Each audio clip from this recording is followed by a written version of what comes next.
Okay, let's move forward then and just remind ourselves of controls and also why asset management is important when we think about controls. So during this module, we want to look at some common types of threat, how we identify threats, and also at preventing threats. In order to manage our assets appropriately, we need to know what assets we have: hardware, software, and information. And information can be held by people, it could be our configurations, could be our intellectual property. Lots of different ideas, types of information that we may not immediately have recorded. So most organizations have a hardware asset inventory. Not so many have an information asset inventory. And to manage compliance, as we talked about in module 1, it's important that we know what we have and what the regulatory requirements around those things are. So what should we record? Well, it depends, and this is very much a judgment per organization. So we need to decide what it is we're going to record, and we want to make sure that we document data about our data. Metadata is data about data. What could be included within metadata? Well, maybe file permissions, maybe some information about the retention schedule, maybe the asset owner, who's going to be managing this asset for us within our organization. Within most companies, you have structured and unstructured data. And structured data is far easier to manage. Databases, structured in tables with rows and columns. Document management systems, documents that are checked in with a date, with an owner.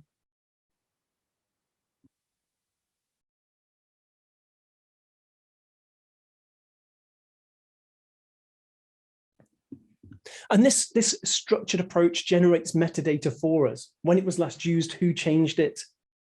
Far easier for us to manage. Unstructured data assets, well, these are a little bit more chaotic. And you'll see this if you've ever used a shared drive. Some of the documents and the labeling may be unclear. Documents that aren't owned anymore. Somebody leaves an organization, their document still exists, even though they have left the organization a number of years ago. Data that's not needed anymore, but nobody knows who should delete it or when it should be deleted. Email inboxes, things that contain a mix of maybe retention, regulatory things we must protect for a minimum period under regulatory requirements, things that we must dispose of. And if you think of a shared drive or an email inbox containing a mix of those two types, things we must not keep, things we must keep, compliance with an unstructured data set can be very difficult to manage. If you've got one inbox with a huge number of records related to things that must be kept, must not be kept, how long do you keep that mailbox for? The correct approach is to do what we do in our homes. Throughout the course, I've referenced what we do in our homes. Let me do it again. With unstructured data assets, just think about you getting some mail. Somebody posts envelopes through your letterbox, mailbox. You don't leave them there. What I do, if it's maybe a bill, I take it, I process it, I do something with it, and I could file it for record, or I throw it away, I delete it if it has no purpose. Some things, letters from friends or family, I want to keep. I archive them. I don't leave them in the mailbox. And good practice is really not to use the mailbox as a form of archive, to actually structure, to put our data where it belongs. Those things that need protecting, putting them in the right place. And this links fairly closely, this idea of information and assets generally links to change management. How do we manage changes to our assets? Do we want to manage changes to our assets? Well, tracking change enables us to detect patterns. It also helps to enforce accountability. If in a production environment, an operations environment, we apply 5 patches on Monday morning and the system goes down, which one of those patches caused the problem? Change management can help address that kind of question, but also who deleted what, who changed what, can help create visibility of some of our assets. So this can really help operational environments. And I'm a big advocate of change management, implementing change management correctly. We want to make sure that we track changes to those things that are important in order to make sure that we understand what changes they've been subject to. If we know what's happened to them, then it might help us correct errors, might help us detect a problem. So change management, very important to maintaining a good, firm operational environment.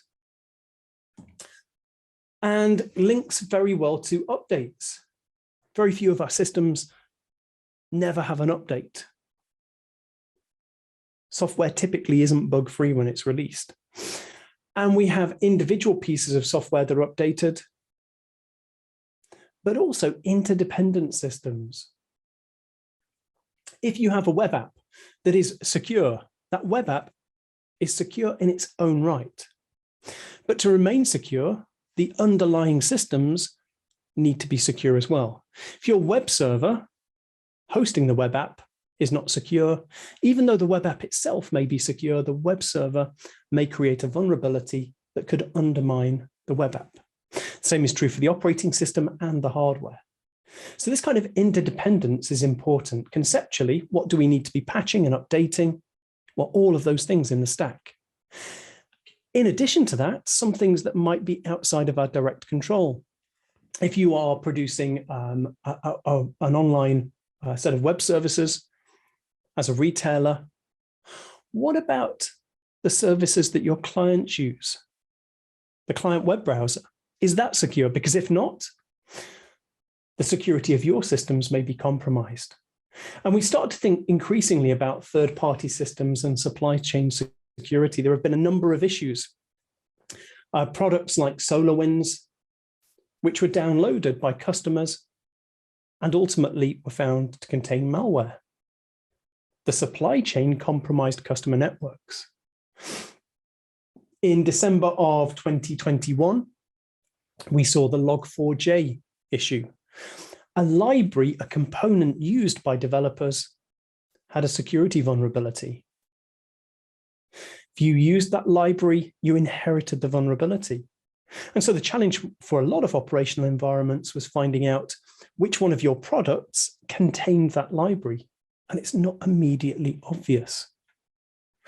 That covered things like games, Minecraft, for example, through to web services, whole range of different things affected by a component that had a security issue. Patching, and updates, we also need to consider visibility. Some things very, very visible. If you think about your desktops, laptops, servers, those are the obvious things to patch. Most organizations don't update those well enough. And those are the obvious things. What about some of the less obvious systems? Embedded systems, Internet of Things type devices. There's a case in Las Vegas of a casino having its security compromised because of a fish tank, a thermostat in a fish tank. Again, very low visibility.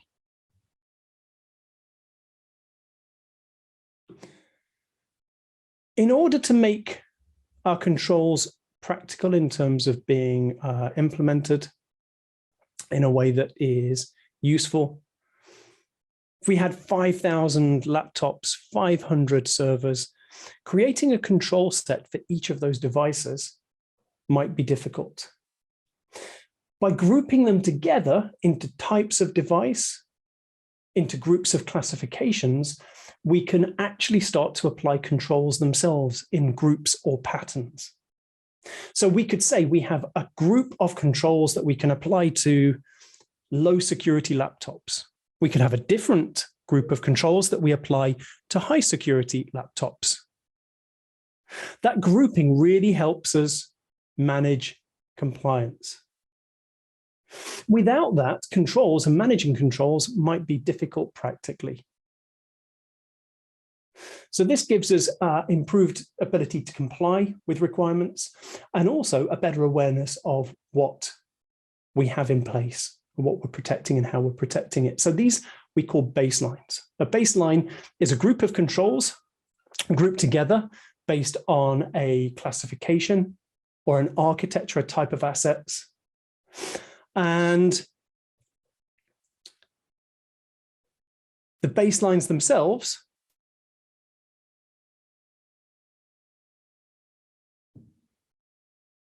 can be based against our classification system. Let's just take a look at what this looks like practically.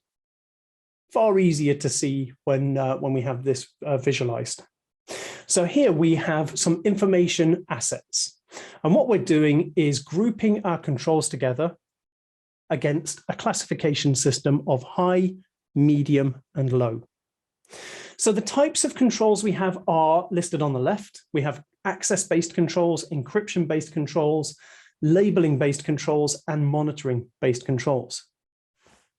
For low classification items then, here for access, the asset owner should always approve access.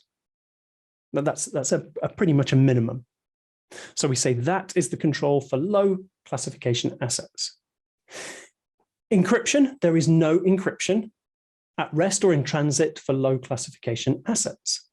There is no labeling, there is no monitoring. As we move up to medium, now we see for access, we have an additional requirement of passwords being required. And here in transit, in transmission, some encryption that's required. Monitoring is timely. That's quite a vague statement. I'd like something more precise there. But you see the idea that there is some requirement. And then for high classification assets, not just passwords, but strong passwords, a non-disclosure agreement, encryption now not just during transmission, but during storage, and that labeling is now watermarked. So this represents an agreed set of controls grouped together by classification. It is a minimum set of requirements. We can actually do, when implementing this, we could do more, but we cannot do less. And we can group these, remember, based on different architecture types. We could have classification baselines for firewalls, for pretty much anything. This is what makes the practical elements around controls manageable for us.